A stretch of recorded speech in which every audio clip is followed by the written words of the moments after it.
What's up mga kapuso, ito po ang mga ganap na dapat po natin abangan dito lamang po sa ating kapatid. Sa pag-uusap nga po ni Rosel at Belle, naramdaman nga ni Rosel ang lukso ng dugo dito kay Belle at ganoon din si Belle mga kapuso. Ngunit hanggang ngayon hindi pa nila alam na mag-ina nga sila. Naikwento nga ni Rosel kay Chris ang tungkol dito at natanong nga ni Rosel kung sino nga ba ang magulang nitong si Belle.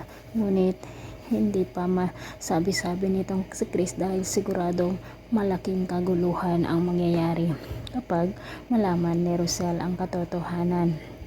Samantala, muntik namang mabuko si Malu dito kay Bia dahil na rin dito sa hindi niya mapigilan ang kanyang bunganga mga kapuso.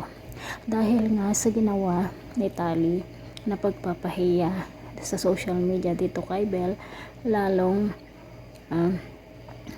nagalit si Wesley sa kanya at hindi na nga niya ito kayang balikan mga kapuso. At nalaman nga ni Tyrone ang nangyari kung kaya't sinabi nga niya dito kay Rosel ang ginawa ni Tali at kinausap nga ni Rosel si Tali. Ngunit dahil nga napakasamang ugali ni Tali kung kaya't imbes na dinggin niya ang kanyang nanay ay nagalit pa ito mga kapuso at sakto naman na dumating itong si Melania at ipinagtanggol nga niya si Tali. Dito na nga kaya mabubuko o masasabi ni Melania na anak nga niya si Tali mga kapuso. Napakasama talaga ang ugali ng mag-inang ito, no?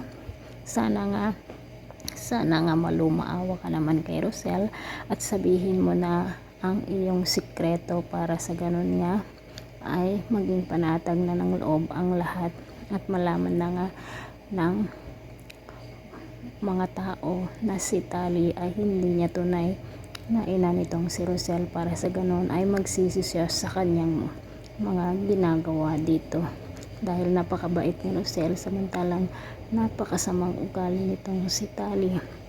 Nalaman na nga rin ni Belle na kambal ni Tyrone si Tali mga kapuso at magtaka nga ito dahil nga ang alam naman nitong si Belle ay mayaman itong si Tali.